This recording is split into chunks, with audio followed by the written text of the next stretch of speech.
இன்றைய சிறப்பு கற்க கசடர நிகழ்ச்சிக்கு உங்களை வரவேற்கிறோம். புதிய தலைமுறை நடத்தும் கல்வி கடலின் கலங்கரை விளக்கம் என்ற நிகழ்ச்சி கும்பகோணத்தில் உள்ள ராயா மகாலில் 2வது நாளாக நடைபெற்று வருகிறது. பிளஸ் 2விற்கு பிறகு மாணவர்கள் என்ன படிக்கலாம் என்ற வழிகாட்டல் நிகழ்ச்சியில் மாணவர்கள் உயர்கல்வி பயில ஆலோசனைகள் வழங்கப்பட்டு வருகின்றன. இதற்காக நமது அரங்கத்தில் கல்வி ஆலோசகரும் www.indiacollegefinder.org என்ற கல்வி இணையத்தின் இயக்குநருமான நெடுஞ்செழியன் காத்திருக்கிறார்.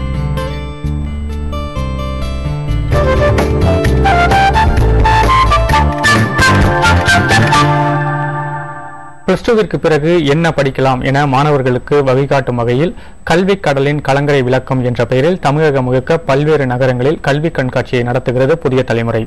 எந்தெந்த நகரங்களில் எந்தெந்த தேதிகளில் கல்வி கண்காட்சி நடைபெற உள்ளது என்பதை இப்போது பார்க்கலாம். கும்பகோணத்தில் 8ஆம் தேதி முதல் நடைபெற்று வருகிறது. கும்பகோணத்தில் 9 மற்றும் 10 ஆகிய தேதிகளில் கும்பகோணம் ராயா மகாலில் நடைபெற்று வருகிறது. சேலத்தில் உள்ள பொன்னுசாமி கல்யாண மண்டபத்தில் மே மாதம் 17, 18 மற்றும் 19 ஆகிய தேதிகளில் கலங்கரை விளக்கம் நிகழ்ச்சி நடைபெற உள்ளது. திண்டுக்கல்லிலும் அதே மே 17, 18, 19 ஆகிய தேதிகளில் அச்சுதா அகாடமியில் நடைபெறுகிறது. காஞ்சிபுரம் மாவட்டம் செங்கல்பட்டில் மே மாதம் 23, 24 மற்றும் 25 ஆகிய தேதிகளில் ஸ்ரீ கிருஷ்ணா மகாலில் நடைபெறும். திருநெல்வேலியில் உள்ள பாளையங்கோட்டை நூற்றாண்டு நினைவு அரங்கத்தில் 24, 25 மற்றும் 26 ஆகிய தேதிகளில் கலங்கரை விளக்கம் நிகழ்ச்சி நடைபெற உள்ளது. விழுப்புரத்தில் சென்னை பிரதான சாலையில் உள்ள ஆனந்தா மகாலில் மே மாதம் 31, ஜூன் மாதம் 1, ஜூன் 2 ஆகிய தேதிகளில் நடைபெறுகிறது. புதிய தலைமுறையின் கல்வி கண்காட்சியில் காலையில் கருத்தரங்கமும் மாலையில் மாணவர்களின் கேள்விகளுக்கு வல்லுநர்கள் பதில் தரும் நிகழ்ச்சியும் நடத்தப்படுகின்றன. கும்பகோணத்தில் 2வது நாளாக நடைபெற்று வரும் கலங்கரை விளக்கம் கல்வி கடலின் கலங்கரை விளக்கம் என்ற கல்வி கண்காட்சி தொடர்பாக அங்கிருக்கும் நமது செய்தியாளர் சார்லஸிடம் பேசுவோம். வணக்கம் சார்லஸ், தற்போது 2வது நாளாக நடைபெற்று வரக்கூடிய இந்த கல்வி கண்காட்சி நிகழ்ச்சி எப்படி சென்று கொண்டிருக்கிறது? மாணவர்கள் எந்த அளவிற்கு வருகை தந்துள்ளனர்? வணக்கம் கலாநிதி. அதாவது 2வது நாளாக புதிய தலைமுறை சார்பாக கல்வி கடலின் கலங்கரை விளக்கம் என்ற தலைப்பில் இங்கு கல்வி கண்காட்சி ராயா மகாலில் நடைபெற்று வருகிறது. இன்று 12ஆம் வகுப்பு தேர்வு முடிவு என்பதால் மாணவர்கள் காலையில் அதிகமானோர் ஓரளவு வந்திருந்தனர். தற்பொழுது மாணவர்கள் அதிகமாக வர தொடங்கியிருக்கின்றனர். இந்த கல்வி கண்காட்சியில் அனைத்து ஸ்டால்களும் 40 ஸ்டால்கள் அமைக்கப்பட்டுள்ளன. இந்த 40 ஸ்டால்களிலும் அவர்களுக்கு தேவையான கலை அறிவியல் சம்பந்தப்பட்ட படிப்புகள், மருத்துவ படிப்புகள் மற்றும் பொறியியல் படிப்புகள், கேட்டரிங் படிப்புகள், அனைத்து படிப்புகள் குறித்த அனைத்து விளக்கங்களும் அளிக்கப்பட்டு வருகிறது.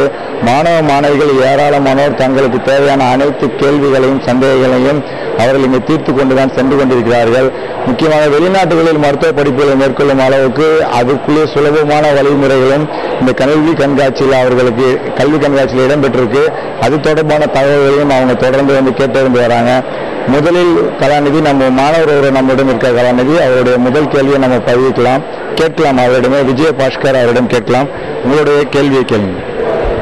என் பேர் விஜய் பிரகாஷ். நான் பட்டுக்கோட்டையிலேருந்து வரேன். நான் 12th 1137 எடுத்திருக்கேன். நான் பிஇ மெக்கானிக்கல் ட்ரை பண்ணுறேன். எந்த காலேஜில் படித்தா நல்ல ஸ்கோப் இருக்கும்? அதுவும் இல்லாமல் இப்போ பிடெக் மாதிரி 4 year கோர்ஸ் மாதிரி சாண்ட்விச்னு 5 years கோர்ஸ் இருக்குது. அதுக்கும் இதுக்கும் என்ன டிஃப்ரென்ஸ் அப்படிங்கிறத எக்ஸ்பிளைன் பண்ணுங்கள். அதுவும் இல்லாமல் என் ஃப்ரெண்ட் ஒருத்தர் லயோலா காலேஜில் விஸ்காம் படிச்சுட்டு இருக்காரு.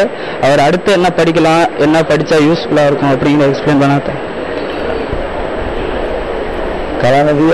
விஜயபாஸ்கரோட கேள்வி அவருக்கு தொடர்ந்து 3 கேள்விகள் கேட்டுள்ளார். அவருக்கு தொடர்ந்து அவருடைய பதிலும் அவருக்காக காத்துட்டு இருக்காரு. நிச்சயமாக சார்லஸ். ஸோ ஃபர்ஸ்ட் நீங்கள் மெக்கானிக்கல் இன்ஜினியரிங் உங்கள் கட் ஆஃப் நல்லா இருந்ததுன்னா இப்போ நீங்கள் அண்ணா பல்கலைக்கழகத்துக்கு விண்ணப்பிக்கிறதை வைத்து அவங்க தரவரிசை பட்டியல் ஃபர்ஸ்ட் பண்ணுவாங்க. இந்த கட் ஆஃபின் அடிப்படையில் ஃபர்ஸ்ட் கம்யூனிட்டி வைஸ் ஓசி, பிசி, எம்பிசி அதில் நீங்கள் என்ன கேட்டகரி வரீங்களோ அந்த ரேங்கிங் ஓவரால் ரேங்கிங் வரும்.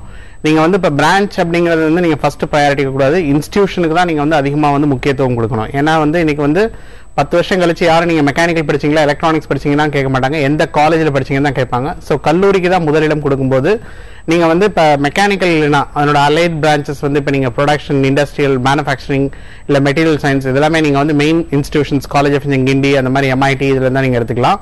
பிஹெச்டி டெக்ல நீங்க கேட்ட சாண்ட்விச் அப்படிங்கிற கோர்ஸ் வந்து நீங்க வந்து அதாவது இப்ப ப்ராக்டிக்கல் ஓரியன்டேஷன் வந்திருக்கும். அதாவது மார்னிங் வந்து நீங்க வந்து ஒரு இண்டஸ்ட்ரி போய் நீங்க ஒர்க் பண்ணணும், ஈவினிங் வந்து நீங்க கிளாஸ் ரூம்ல இது பண்ணணும். இது சாண்ட்விச் வந்து ரொம்ப நல்ல கோர்ஸ். நீங்க மேனுஃபேக்சரிங் இல்ல நீங்க கம்பெனி செட்டப் பண்ணணும் அப்படின்னாலும் கூட அது உங்களுக்கு ரொம்ப ஹெல்ப்ஃபுல்லா இருக்கும். ரெண்டாவது கேட்டது உங்க ஃப்ரெண்ட் வந்து விஸ்காம் படிச்சு முடித்த பிறகு வந்து அவர் வந்து நேஷனல் இன்ஸ்டியூட் ஆஃப் டிசைனுக்கு அப்ளை பண்ணலாம், இல்லைன்னா வந்து அவர் ஜேவியர் இன்ஸ்டியூட் ஆஃப் கம்யூனிகேஷன் மும்பையில் இருக்கீங்களா அப்ளை பண்ணலாம். இது தவிர வந்து அவருக்கு வந்து மாஸ்டர்ஸ் வந்து நீங்க வந்து டிபார்ட்மெண்ட் ஆஃப் யூனிவர்சிட்டி ஆஃப் புனேல வந்து நல்ல ஆப்ஷன்ஸ் இருக்கு, அங்கெல்லாம் வந்து அவர் ட்ரை பண்ணி பார்க்கலாம். தொடர்ந்து பேசுவோம். தற்போது கும்பகோணத்தில் நடைபெறக்கூடிய கல்வி கண்காட்சி வளாகத்திலிருந்து பெற்றோரான சுகுமாரன் ஒரு கேள்வியோடு காத்திருக்கிறார். அவரது கேள்வி என்ன என்று பார்ப்போம். மெரைன் இன்ஜினியரிங், ஷிப் பில்டிங் அந்த மாதிரி அதில் அந்த துறைகளில் இருந்தாலும் பரவாயில்ல, அல்லது இந்த மாதிரி ஏரோநாட்டிக்ஸ் அந்த மாதிரி துறைகளில் இருக்கக்கூடிய வாய்ப்புகள் என்ன? ஏன்னா இப்போ பார்த்தாக்க நமக்கு சில தேர்வுகள் வந்து ஏரோநாட்டிக்ஸுக்கு இவங்க இஸ்ரோ நடத்தக்கூடிய தேர்வுக்கான தேதியெல்லாம் முடிஞ்சு போச்சு. அல்லது அவங்க வந்து JEE எழுதி அதுக்கு பிறகு அடுத்த ஃபேஸ் எழுதி அவங்கள்ட்ட போனங்கிற நிலைமை இருக்கு. அதுக்கு பதிலாக அது இல்லாமல் இங்கே இருக்கக்கூடிய கல்வி நிறுவனங்களை எங்கே ஏரோநாட்டிக்ஸ் சேரலாம், அல்லது எங்கே அந்த மாதிரி ஷிப் பில்டிங் மாதிரி கோர்ஸை சேரலாங்கிறதுக்கான வாய்ப்புகள் சொன்னீங்கன்னா ரொம்ப உதவியாக இருக்குன்னு சொன்னீங்க. ஓகே, அதாவது இந்தியன் மெரிடைம் யூனிவர்சிட்டி அப்படிங்கிறது வந்து உங்களுக்கு சென்னையில் உத்தண்டியில் இருக்கு. இவங்க வந்து BSc shipping and ship building and இது வந்து கோர்சஸ் வந்து உங்களுக்கு IMU கொச்சின்ல ஆஃபர் பண்றாங்க. இதுக்கும் வந்து ஆக்சுவலாக அப்ளிகேஷன் வந்து முடிஞ்சு போச்சு. ஏன்னா ஆல் இந்தியாவில் வந்து நாங்கள் முதல்ல சொன்ன மாதிரி இந்த 60 எக்ஸாமினேஷனுக்கும் விண்ணப்பங்கள் எல்லாம் முதலே முடிஞ்சிடும். பட் ஷிப்பிங் பொறுத்த வரைக்கும் இன்னைக்கு ஒரு பெரிய டிராபேக் என்ன அப்படின்னா வந்து உங்களுக்கு ஏதாவது ஒரு ஷிப்பிங் ப்ரீசி ட்ரைனிங் இதெல்லாம் வந்து கோர்சஸ் இருக்கு. அதுக்கு வந்து இண்டஸ்ட்ரியில வந்து உங்களுக்கு ஷிப்பிங் இண்டஸ்ட்ரியில இருக்கவங்க மட்டும்தான் கொஞ்சம் ஈஸியா வந்து கிடைக்குது.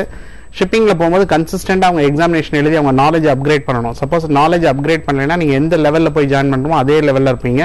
உங்க பின்னாடி வரவங்க வந்து நல்லா படிச்சுட்டு போறவங்க வந்து வேகமா போயிடுவாங்க. ஏன்னா இப்ப நீங்க ஷோர்ல உங்களுக்கு கடல்ல வந்து நீங்க ஆஃப் ஷோர்ல எவ்வளவு சேலரி வாங்குறீங்களோ அதே சேலரி உங்களுக்கு லேண்ட்லயும் கிடைக்குது. அதனால வந்து ஆப்ஷன்ஸ் வந்து நீங்க நல்ல கேலிபர் இருந்து உங்களுக்கு உண்மையிலேயே ஷிப்பிங்ல ரொம்ப இன்ட்ரெஸ்ட் இருந்ததுன்னா தாராளமா எடுத்து படிக்கலாம். ஏரோஸ்பேஸ் பொறுத்த வரைக்கும் வந்து நீங்க JEE மெயின் எழுதிருந்தீங்க அப்படின்னா வந்து உங்களுக்கு வந்து பஞ்சாப் இன்ஜினியரிங் காலேஜ், MIT இதெல்லாம் வந்து உங்களுக்கு மெட்ராஸ் இன்ஸ்டியூட் ஆஃப் டெக்னாலஜி இதெல்லாம் பார்க்கலாம். ஐசாட்டுக்கு வந்து நீங்க IIT எழுதி தான் போகணும். அப்படி இல்லைன்னா நீங்க முதல்ல சொன்ன மாதிரி ஏதாவது ஒரு நல்ல காலேஜஸ்ல நீங்க மெக்கானிக்கல் அண்டர் கிராஜுவேஷன் எடுத்துட்டு பிஜில வந்து யூஜி நீங்க என்ன பிரான்ச் எடுத்தாலும் நீங்க பிஜில வந்து ஏரோநாட்டிக்கல் எங்க வேணாலும் போய் படிக்கலாம். அதுல ஒன்றும் ஆப்ஷன்ஸ் ஒன்றும் கிடையாது. தொடர்ந்து பேசுவோம். அதே போல கும்பகோணம் கல்வி கண்காட்சியிலிருந்து பெற்றோரான பிரகாஷ் என்ற நேயர் ஒரு கேள்வியோடு காத்திருக்கிறார். அவரது கேள்வி என்ன என்று இப்போது பார்ப்போம். சன் +2 முடிச்சிருக்காரு. இப்போ அவருக்கு எந்த செக்டருக்கு ஃபியூச்சர் நல்லா இருக்கும்? மெக்கானிக்கல் பண்ணலாமா, EC பண்ணலாமா, எங்கிறது ஒரு கன்ஃபியூஷனாக இருக்கு. அதுக்கு ஒரு டீட்டெயிலாக எனக்கு ஒரு ஆன்சர் தெரியுமா சார்? அதாவது இண்டஸ்ட்ரி growth அப்படிங்கிறது வந்து எல்லா இண்டஸ்ட்ரீஸ்லுமே வந்து உங்களுக்கு வந்து இந்தியாவில் பொறுத்த வரைக்கும் ஒன்றும் ரேபிட் growth கிடையாது. ஓரளவு ஒரு மாடரேட்டாக தான் வந்து போயிட்டு இருக்கு. அண்ட் எக்ஸ்பேன்ஷன் வந்து ஸ்டூடெண்டோட இன்ட்ரெஸ்ட். இப்போ நீங்கள் மெக்கானிக்கல் படிக்கிறீங்க அப்படின்னா வந்து நிறைய வந்து நீங்கள் மெஷினரிஸ் பற்றி படிக்க வேண்டியிருக்கும், மேனுஃபேக்சரிங் ப்ராசஸ் பற்றி பண்ண வேண்டியிருக்கும், இல்லை வந்து thermodynamics, heat and mass transfer, நான் நிறைய வந்து உங்கள் சப்ஜெக்ட்ஸ் வந்து மெக்கானிக்கல் ஓரியன்டாக வந்து நீங்கள் நிறைய படிக்கும்போது அதில் அவருக்கு அந்த ஆப்டிடியூட் இருக்கா, இன்ட்ரெஸ்ட் இருக்கான்னு பார்க்கணும். எலக்ட்ரானிக்ஸ் பொறுத்த வரைக்கும் வந்து அவர் பேசிக்ஸ் ஃபிசிக்ஸில் வந்து நிறைய வந்து எலக்ட்ரானிக்ஸ் அப்ளிகேஷன்ஸ் ஓரியன்டாக இருக்கும். கம்யூனிகேஷன்ஸ்லேயும் இப்போ நிறைய ட்ரெண்ட் வந்து மாறிட்டு இருக்கு. பட் இன்ஸ்டிடியூஷன்ஸ்க்கு தான் நீங்கள் ஃபர்ஸ்ட் இம்பார்ட்டன்ஸ் கொடுக்கணும். இன்ஸ்டியூஷனில் வந்து நீங்கள் நல்ல இன்ஸ்டியூஷனில் எந்த பிரான்ச் வேணால் படிக்கலாம். முதல்ல சொன்ன மாதிரி IITயோ இல்லை நல்ல இன்ஸ்டியூஷனில் போகிறவங்க வந்து அவங்க IITங்கிற பிராண்டுக்காண்டி தான் போகிறாங்களே வழி அங்கே உள்ள போய் அக்ரிகல்ச்சர் கூட படிப்பாங்க, MSc ஃபிசிக்ஸ் கூட படிப்பாங்க. பட் IITங்கிற பிராண்டுக்காண்டி போகிறதுனால இன்ஸ்டியூஷனுக்கு இம்பார்ட்டன்ஸ் கொடுத்தீங்கன்னா உங்களுக்கு வாய்ப்புகள் நிறைய இருக்கு. தொடர்ந்து பேசுவோம். கல்வி கண்காட்சி வளாகத்தில் இருக்கக்கூடிய நம் செய்தியாளர் சார்லஸுடன் சில மாணவர்கள் காத்திருக்கிறார்கள். சார்லஸ், சொல்லுங்க. கலாநிதி விஷ்ணு பிரகாஷ் என்ற மாணவர் தன்னுடைய கேள்வி கேட்க காத்துக்கிட்டு இருக்கார். உங்களுடைய கேள்விக்கு. என் பேர் விஷ்ணு பிரகாஷ். நான் பட்டுக்கோட்டையிலேருந்து வரேன். சத்யபாமா இன்ஜினியரிங் காலேஜில் செகண்ட் இயர் BE படிச்சுட்டு இருக்கேன். நான் அடுத்தது மேலும் என்ன படிக்கிறேங்கிற கேள்வி. அதுக்கப்புறம் அது கூட வந்து என்னென்ன கோர்ஸ் படிக்கணும் கேள்வி. அப்புறம் ஓகே, ஸோ இவர் வந்து மாஸ்டர்ஸில் வந்து நீங்கள் வந்து கேட் எழுதி படிக்கலாம். இப்போ graduate aptitude test for engineers நீங்கள் கேட் எழுதுனீங்க அப்படின்னா உங்களுக்கு வந்து எல்லா பெஸ்ட் இன்ஸ்டிடியூஷன்ஸ்லையும் போய் நீங்கள் மாஸ்டர்ஸில் வந்து நிறைய வெரைட்டி ஆஃப் கோர்சஸ் என்ன டிசிப்ளின் வேணாலும் படிக்கலாம். முந்தி மாதிரி நான் மெக்கானிக்கல் படித்தா மெக்கானிக்கல் ஓரியன்ட் தான் போகணும் அப்படிங்கிறது கிடையாது. இப்போ நீங்கள் மெக்கானிக்கல் எடுத்தால் கூட பயோமெடிக்கல் எடுத்து படிக்கலாம், இல்லை வந்து நீங்கள் வந்து எலக்ட்ரானிக்ஸில் வந்து இது பண்ணலாம், இல்லை வந்து டெக்னாலஜி அண்ட் டெவலப்மெண்ட்னு வந்து ஐஐடி பாம்பேயில் வந்து ஒரு சிட்ரான ஒரு இன்ஸ்டியூஷன் இருக்குது, அங்கேயும் நீங்கள் போய் ஜாயின் பண்ணி படிக்கலாம். ஸோ ஆப்ஷன்ஸ் வந்து உங்களுக்கு படிக்கிறதுக்கு நிறைய ஆப்ஷன்ஸ் இருக்குது. இல்லை வந்து doctors, engineers and MSc neuroscience, MA psychology படித்தவங்களோட நீங்கள் வந்து இன்டெகிரேட்டடாக வந்து நீங்கள் வந்து நேஷனல் பிரெயின் ரிசர்ச் சென்டர் இருக்குது, அங்கெல்லாம் படிக்கலாம். இங்கெல்லாம் சென்ட்ரல் கவர்மெண்ட் இன்ஸ்டியூஷனில் 18,000 ஸ்டைஃபன் தராங்க. அண்ட் இதெல்லாம் நீங்கள் போய் படிச்சீங்கன்னா உங்களுக்கு ஆப்ஷன்ஸ் வந்து நிறைய இருக்கும். தொடர்ந்து பேசுவோம். தற்போது கண்காட்சி அரங்கத்தில் இருக்கக்கூடிய சார்லஸிடம் பேசுவோம். சார்லஸ், உங்களோட மாணவர்கள் என்ன மாதிரியான கேள்விகளை முன்வைக்கிறார்கள்? அதிகமான மாணவர்கள் வந்து இந்த கல்வி கண்காட்சியை தங்களோட விளக்கங்களை கேட்க தயாரா இருக்காங்க. முதலில் சசிரேகா என்ற மாணவி இருக்காங்க, அவங்களோட கேள்வி அவங்க முதல்ல கேட்கலாம். நான் முதல்ல முதிய தலைமுறைக்கு தேங்க்ஸ் சொல்லிக்கிறேன். நான் சசிரேகா, நான் சென்ட் ஜோசப் ஸ்கூல்ல படிக்கிறேன். 1116 நான் மார்க் வாங்கியிருக்கேன். என்னோட கட் ஆஃப் 189. நான் பிஇ பிடெக் ரெண்டு சைடுமே படிக்கணும்னு ஆசைப்படுறேன். ஃபர்ஸ்ட் பிஇ பெஸ்டா பிடெக் பெருசா நான் தெரிஞ்சுக்கணும். ஓகே, ஸோ ஆஸ் பர் ஒரு சர்வதேச அளவில் வந்து இந்த பிஇ பிடெக் அப்படிங்கிறத என்ன டிஃபைன் பண்ணுறாங்க அப்படின்னா, அதாவது பேச்சுலர் ஆஃப் இன்ஜினியரிங் அப்படிங்கிறது வந்து நம்ம என்னென்ன மேக்ஸ் அண்ட் சயின்ஸ் கான்செப்ட்ஸை எடுத்து ஒரு பிரின்சிபலாக வந்து நம்ம அந்த தியரிட்டிக்கல் அண்ட் கான்செப்ட்ஸை எடுத்து எப்படி வந்து ஒரு ப்ராடக்ட்டை வந்து நம்ம மேனுஃபேக்சர் பண்ணுறது, இல்லை வந்து ஒரு ப்ராடக்ட் எப்படி டிசைன் பண்ணுறது, இதெல்லாமே வந்து ஒரு மெக்கானிசம்ஸ் எப்படி ஒர்க் பண்ணுது, இல்லை சிஸ்டம் ப்ராசஸ்லாம் எப்படி ஒர்க் பண்ணுது, தியரிட்டிக்கலாக படிக்கிறது வந்து பேச்சுலர் ஆஃப் இன்ஜினியரிங். அதே வந்து நம்ம என்ன தியரிட்டிக்கலாக படிக்கிறோமோ அதை எடுத்து ஒரு பர்டிகுலர் இண்டஸ்ட்ரியில் உள்ள ப்ராக்டிக்கல் ப்ராப்ளம் சால்வ் பண்ண அப்ளை பண்ணும்போது அது பிடெக் ஆகும். அதனால தான் rubber technology, plastic technology, textile technology, இதெல்லாம் டெக்னாலஜி ஓரியன்டட் கோர்சஸ் வரும். ஸோ அதனால் நம்ம ஊரை பொறுத்த வரைக்கும் இது ரெண்டுமே வந்து ஒரு மாதிரி கன்ஃபியூஷன்ஸில் இருக்கும். பட் நாளைக்கு நீங்கள் வெளிநாட்டில் வந்து 4 வருஷம் கழிச்சு நீங்கள் வேறு பல்கலைக்கழகத்தில் நீங்கள் போய் படிக்க போறீங்கன்னா இந்த டிகிரி வந்து ப்ராப்பராக கரிக்குலம் ஸ்ட்ரக்சர்லாம் அவங்க அட்மிஷன்ஸ் கொடுக்க மாட்டாங்க. நீங்கள் நல்ல இன்ஸ்டிடியூஷன்ஸ், அவங்க கட் ஆஃப் நல்லா இருக்கும்னு நினைக்கிறேன். அண்ட் நீங்கள் உங்கள் கேட்டகரி வச்சு நீங்கள் கவுன்சிலிங் வழியாக வந்து நல்ல காலேஜஸ் நீங்கள் எடுத்து வந்து தாராளமாக படிக்கலாம். தொடர்ந்து பேசுவோம். நம் செய்தியாளர் சார்லஸுடன் மேலும் பல மாணவர்கள் காத்திருக்கிறார்கள். சார்லஸ், கல்யாணி தெய்வானி என்ற மாணவி இருக்காங்க, அவங்களோட கேள்வி கேட்க அவங்க காத்துக்கிட்டு இருக்காங்க. கேட்க என் பேர் தெய்வானை. நான் 1000 மார்க் வாங்கியிருக்கேன். 167 கட் ஆஃப் வாங்கியிருக்கேன். இசிக்கு படிக்கலாமா என்னன்னு டவுட்டா இருக்கு. இசிக்கு ஸ்கோப் இருக்கா? படிச்சா கேர்ள்ஸ் அதை படிச்சா நல்லா இருக்குமா? இல்லை, ஸ்கோப் அப்படிங்கிறது வந்து நீங்கள் எல்லாருமே வந்து இன்ஜினியரிங் அப்படிங்கிற ஒரே துறையை மட்டும் தான் பார்க்குறீங்க. பட் இன்ஜினியரிங்கை தாண்டி நிறைய துறைகள் இருக்குது. இன்னைக்கு இந்தியாவில் வந்து நிறைய இம்பேலன்சஸ் இன் எஜுகேஷன் வந்து எல்லாரும் போய் பொறியியல் தான் சேரும். ஏன்னா 4000க்கும் மேலே பொறியியல் கல்லூரிகள் இருக்குது. இதில் வந்து 20 லட்சம் பேர் ஜாயின் பண்ணுறாங்க. பட் இதனோட தேர்ச்சி விகிதம் ஆல் இண்டியாலே வந்து ஒன்லி 50% தான் இன்ஜினியரிங்கை வந்து முடிக்கிறாங்க. இப்போ தமிழ்நாடு எடுத்துக்கிட்டிங்க அப்படின்னா வந்து 12-13 வந்து அப்ரூவ்டு இன்டேக் வந்து இப்போ கடந்த ஆண்டு வந்து உங்களுக்கு வந்து 5.31 lakhs இன்ஜினியர்ஸ் வந்து எடுத்துக்கலாம் அப்படின்னு வந்து ஏஐசிடி அப்ரூவல் கொடுத்துருக்காங்க. இது அண்ணா யூனிவர்சிட்டி கவுன்சிலிங் வழியே கிட்டத்தட்ட வந்து 1.7 lakhs ஸ்டூடெண்ட்ஸ் சேர்ந்தாங்க. அவங்க மேனேஜ்மெண்ட் கோட்டால வந்து கிட்டத்தட்ட ஒரு 3.12 lakhs வந்து இதில் சேர்ந்ததில் இவங்களோட தேர்ச்சி விகிதம் பார்த்தீங்கன்னா ரொம்ப கம்மியாக இருக்குது. அதனால நீங்கள் வந்து கல்வி ஃபர்ஸ்ட் வந்து உங்களுக்கு என்ன இன்ட்ரெஸ்ட்ங்கிறத பாருங்க. ஈவன் அக்ரிகல்ச்சர்ல கூட நிறைய ஸ்கோப் இருக்கு, இல்ல ஃபுட் ப்ராசஸிங் இண்டஸ்ட்ரியில நல்ல ஸ்கோப் இருக்கு, இல்ல எனர்ஜி என்வரான்மெண்டல் இன்ஜினியரிங்ல நல்ல ஸ்கோப் இருக்கு, வெட்டனரி சயின்சஸ்லயே வந்து ஃபுட் ப்ராசஸிங் ஒன்று தராங்க, ஃபிஷரி சயின்சஸ் தராங்க. இந்த மாதிரி நிறைய இல்லைன்னா போஸ்ட் பிஎஸ்சிக்கு அப்புறமே உங்களுக்கு நிறைய ஆப்ஷன்ஸ் இருக்கு. போஸ்ட் பிஎஸ்சியில போய் நல்ல காலேஜில் படிச்சுட்டு மாஸ்டர்ஸ் வந்து நீங்க நிறைய கோர்சஸ் இன்டெகிரேட்டட் பிஹெச்டி படிக்கலாம். முந்தி மாதிரி எம்எஸ்சி படிக்கணும், எம்ஃபில் படிக்கணும், அதுக்கப்புறம் பிஹெச்டி படிக்கணுங்கிறது கிடையாது. போஸ்ட் பிஎஸ்சி முடிச்சவொடனே நீங்க பிஹெச்டி படிக்கிறதுக்கு ஈஸியான வாய்ப்புகள் இருக்கு. தொடர்ந்து பேசுவோம். தற்போது கும்பகோணம் கல்வி கண்காட்சி வளாகத்தில் இருக்கக்கூடிய ஒரு பெற்றோர், ஜோசப் என்ற பெற்றோர் ஒரு கேள்வியோடு காத்திருக்கிறார். இது என்ன கேள்வி என்று பார்ப்போம். மீடியா லைன்ல கோர்ஸ் பண்ணணும்னு ஆசைப்படுறோம். விஷுவல் கம்யூனிகேஷன் தவிர வேற ஏதாச்சும் கோர்ஸ் இருக்கான்னு தெரியுது. இல்லை, அதாவது இப்போ வந்து உங்களுக்கு மதுரை காமராஜர் யூனிவர்சிட்டியில் வந்து ஒரு புதுசு கோர்ஸ் வந்து கொண்டு வந்திருக்காங்க. இது தவிர வந்து உங்களுக்கு வந்து இங்கே அண்ணா யூனிவர்சிட்டியில் வந்து எம்எஸ்சி மீடியா சயின்சஸ் 2 இன்ஸ்டியூஷனில் தான் இப்போ வந்து மீடியா பற்றி கோர்சஸ் இருக்குது. பட் இது தவிர வந்து நீங்கள் ப்ராக்டிக்கலாக படிக்கணும், நல்லா இன்ட்ரெஸ்டிங்காக படிக்கணும் அப்படின்னா ஜேவியர் இன்ஸ்டியூட் ஆஃப் கம்யூனிகேஷன் பாம்பேல இருக்குது, அதில் நீங்கள் எடுத்து படிக்கலாம். இது தவிர உங்களுக்கு சப்போஸ் ஃபோட்டோகிராஃபி இன்ட்ரெஸ்ட் இருக்குது அப்படின்னா உங்களுக்கு வந்து ஊட்டியில் வந்து லவ்டேல்ங்கிற இடத்துல வந்து லைட் அண்ட் லைஃப் அகாடமின்னு சொல்லிட்டு ஒருத்தர் வந்து இக்பால் அஹமதுங்கிறவர் வந்து ஒரு கேமரா கம்ப்ளீட்டாக வந்து ஒரு இன்ஸ்டியூஷன் வச்சு நடத்துறாரு. இங்கே போஸ்ட் கிராஜுவேஷனில் ஒரு நேச்சர் எப்படி ஃபோட்டோகிராஃப் எடுக்கலாம், ஒரு பர்சனை எப்படி எடுக்கலாம், இல்லை வந்து ஒரு டாக்குமெண்ட்ரி எப்படி எடுக்கலாம், ஒன்லி ஃபோட்டோகிராஃபி ஓரியன்டாக அவர் வந்து சொல்லி தராரு. And film and video communications நீங்கள் பண்ணுறதா இருந்தால் எஃப்டிஐ பூனே நல்லா இருக்கு. அங்கே தான் ரசூல் பூக்குட்டி முடிச்சுட்டு சவுண்ட் மிக்சிங், சவுண்ட் இன்ஜினியரிங்லாம் முடிச்சுட்டு வந்தார். அப்படி இல்லைன்னா உங்களுக்கு சத்யஜித் ரே ஃபிலிம் இன்ஸ்டியூட் வந்து கல்கட்டாவில் இருக்குது. இதெல்லாம் நீங்கள் படிச்சீங்கன்னா உங்களுக்கு வந்து நல்ல ஸ்கோப் இருக்கும். தொடர்ந்து பேசுவோம். அதே போல வாசுதேவன் என்ற மாணவர் கல்வி கண்காட்சி அரங்கத்திலிருந்து ஒரு கேள்வியோடு காத்திருக்கிறார். அவரது கேள்வி என்ன என்று பார்ப்போம். நான் 12th முடிச்சிருக்கேன். சிஏ படிக்கணும் ஆசை. டிகிரி முடிச்சுட்டு பண்றதா இல்ல டைரக்டா ஃபுல் டைமா படிக்காங்க? ஓகே, நல்ல உங்களுக்கு வந்து நல்ல இனிஷியேட்டிவ். சிஏ வந்து ரொம்ப நல்ல ஆப்ஷன்ஸ் இருக்கு. இப்போ எனக்கு தெரிஞ்ச ஒருத்தர் வந்து ரிமோட் வில்லேஜ்ல வந்து ஈரோடு கிட்ட பிகாம் படிச்சுட்டு அவர் யாரோ சொல்லியிருக்காங்க சிஏ பண்ணிட்டு இருக்காங்க. சிஏ ஐசிடபிள்யூஏ கம்பெனி செக்ரட்டரிலாம் முடிச்சுட்டு இன்னைக்கு சென்னையில வந்து மாசம் 3 லட்ச ரூபா சம்பாதிக்கிறார். இந்த அளவுக்கு வந்து இன்ஜினியரிங் படிச்சா கூட கிடையாது. அவர் லெஸ் தென் ஒரு 30 வயசு கீழே தான் இருக்காரு.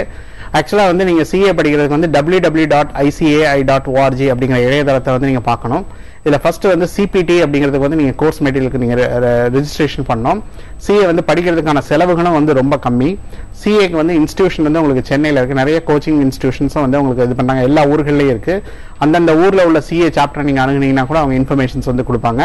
சிஏ படிக்கிறதுக்கு வந்து நீங்க வந்து பிகாம் படிக்காம டைரக்டா உங்களுக்கு வந்து அதுல உங்களுக்கு நல்லா, ஏன்னா சிஏ வந்து ஒரு காலேஜ் மாதிரி நீங்க கன்சிஸ்டன்டா எக்ஸாமினேஷன் இந்த டைப் ஒரு குரூப்பா வந்து கன்சிஸ்டன்டா உங்களை மானிட்டர் பண்ண மாட்டாங்க. உங்களோட இன்ட்ரெஸ்ட்க்கு ஏற்ற மாதிரி நீங்க படிக்கணுங்கிறதுனால அந்த படிக்கணும் வெறி இருந்தா தாராளமா படிக்கலாம். இப்ப நிறைய வந்து வெளி மாநிலத்துல இருந்து மாணவர்கள் வந்து சென்னையில வந்து தங்கி படிச்சு சிஏ கிளியர் பண்றாங்க.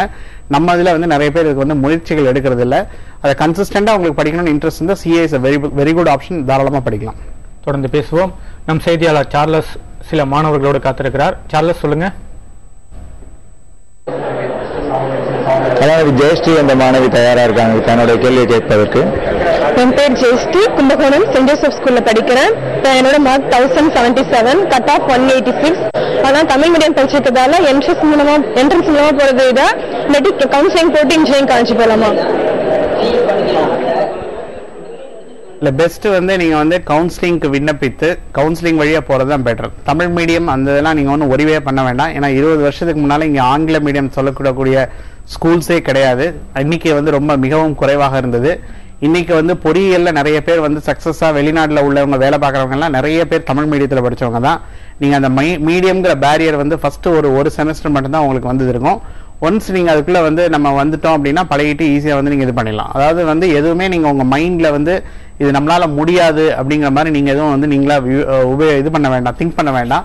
ஏன்னா வந்து உங்க பிரெயினுக்கு வந்து எண்ணற்ற ஆற்றல் இருக்கு. அதனால நீங்க தாராளமா இதெல்லாம் படிக்கலாம். எங்களுக்கு தெரிஞ்ச 2 கண்ணு தெரியாத மாணவர்கள் வந்து கவர்மெண்ட் பூந்தமல்லி பிளைண்ட் ஸ்கூல்ல இருந்து கொச்சின்ல போய் நல்லா படிக்கிறாங்க. அதனால வந்து படிக்கிறதுக்கு வந்து தமிழ் மீடியம் அப்படிங்கிறது ஒன்றும் பேரியர் கிடையாது. நிறைய பேர் இங்க அண்ணா பல்கலைக்கழகத்தில் நல்லா வந்து எந்த ஒரு பேப்பரும் அரியர்ஸ் இல்லாமல் நல்லா மெயின்டைன் பண்ணிட்டு இருக்காங்க. தொடர்ந்து பேசுவோம். நம் செய்தியாளர் சார்லஸ் மேலும் சில கேள்விகளோடு காத்திருக்கிறார். சார்லஸ். அதாவது ரோஷன் என்ற மாணவி இருக்காங்க, தன்னுடைய கேள்வியை கேட்பதற்காக அவங்களிடம் கேட்கணும். குட் ஈவினிங் சார், என் பேர் ரோஷன். நான் வந்து 12th 195 கட் ஆஃப் எடுத்திருக்கேன். எனக்கு நானோ டெக்னாலஜி படிக்கணும்னு ரொம்ப ஆசை. பட் அது நான் இப்போதான் ரீசெண்டாக கவர்மெண்ட் அப்ளிகேஷன் ரிசீவ் பண்ணேன். அதில் நானோ டெக்னாலஜிங்கிற ஒரு ஆப்ஷன் நான் அதில் பார்க்கல. ஓவர் எல்லாரும் டீம்டு யூனிவர்சிட்டியில தான் அந்த நானோ டெக்னாலஜி கிடைக்கும்னு சொல்றாங்க. இதை பற்றி நான் என்னென்ன காலேஜஸ்ல நான் நானோ டெக்னாலஜி இருக்கு, நான் இதில் அப்ளை பண்ணணும், அதுக்கப்புறம் நானோ டெக்னாலஜி நான் அப்ளை பண்ணேன்னா நான் அதில் நிறைய செமினார்ஸ் அட்டென்ட் பண்ணணும்னு எல்லாரும் என்ன பயமுறுத்துறாங்க. நானோ டெக்னாலஜினா எப்படி, அதோட ஸ்கோப் எப்படி இருக்கு, ஜாப் ஆப்பர்ச்சுனிட்டிஸ் எப்படி இருக்கு, நான் ஃபாரின்ல போய் பண்ணணும்னு நினைக்கிறேன். இதை பத்தி உங்களோட ஒப்பீனியன் சார்? தேங்க்யூ. ஃபர்ஸ்ட் வந்து நானோ வந்து இது எல்லா ஏரியாலையும் இருக்கு. நானோ வந்து it is not restricted to one particular field. அதாவது இப்போ நானோ வந்து பயாலஜிக்கல் சயின்சஸ்ல இருக்கு, மெட்டீரியல் சயின்ஸ்ல இருக்கு, எல்லா ஏரியாலையுமே இருக்கு. இப்போ உதாரணத்துக்கு வந்து இப்போ சர்ஜரியில வந்து நானோ மெட்டீரியல் நிறைய மெட்டீரியல் வந்து யூஸ் பண்றாங்க. எலக்ட்ரானிக் சர்க்கியூட்ஸ்ல நானோ எலக்ட்ரானிக் சர்க்கியூட்ஸ் இருக்கு. ஸோ நீங்கள் அண்டர் கிராஜுவேஷன் ஒரு நல்ல காலேஜில், ஏன்னா நீங்கள் நல்ல கட் ஆஃப் வாங்கியிருக்கீங்க, உங்களுக்கு வந்து பிசி முஸ்லீம் கேட்டகரியில் வந்து உங்களுக்கு ரிசர்வேஷனில் உங்களுக்கு மெயின் காலேஜஸே கிடைக்கும். காலேஜ் ஆஃப் இந்தியா அந்த மாதிரி ஏதாவது நல்ல காலேஜஸில் நீங்கள் பிஹெச்டி இது மாதிரி எடுத்துட்டு அங்கே முடிச்சதுக்கப்புறம், ஏன்னா நீங்கள் 4 வருஷம் நீங்கள் படிக்கக்கூடிய சிலபஸ் வந்து ஹெவியாக இருந்ததுன்னா போஸ்ட் கிராஜுவேஷன் வெளிநாடுகளில் போனாலும் இல்லை நீங்கள் அந்த எக்ஸாமினேஷன் எழுதினாலும் பாஸ் பண்ணுறதுக்கு வசதிகள் இருக்குது. அதனால் நீங்கள் நல்ல இன்ஸ்டியூஷன் பாருங்கள். கோர்சஸ் வந்து நீங்கள் பிஜியில் கூட ஸ்பெஷலைசேஷன் பண்ணலாம். இப்போ யூஜியில் வந்து நீங்கள் இன்ஸ்டியூஷனுக்கு தான் இம்பார்ட்டன்ஸ் கொடுங்க. தொடர்ந்து பேசுவோம். மேலும் பல மாணவர்களின் கேள்விகளோடு நம் செய்தியாளர் சார்லஸ் கும்பகோணம் கல்வி கண்காட்சி அரங்கத்தில் காத்திருக்கிறார். இந்த நிகழ்ச்சி ஒரு சிறிய இடைவெளிக்கு பிறகு தொடரும்.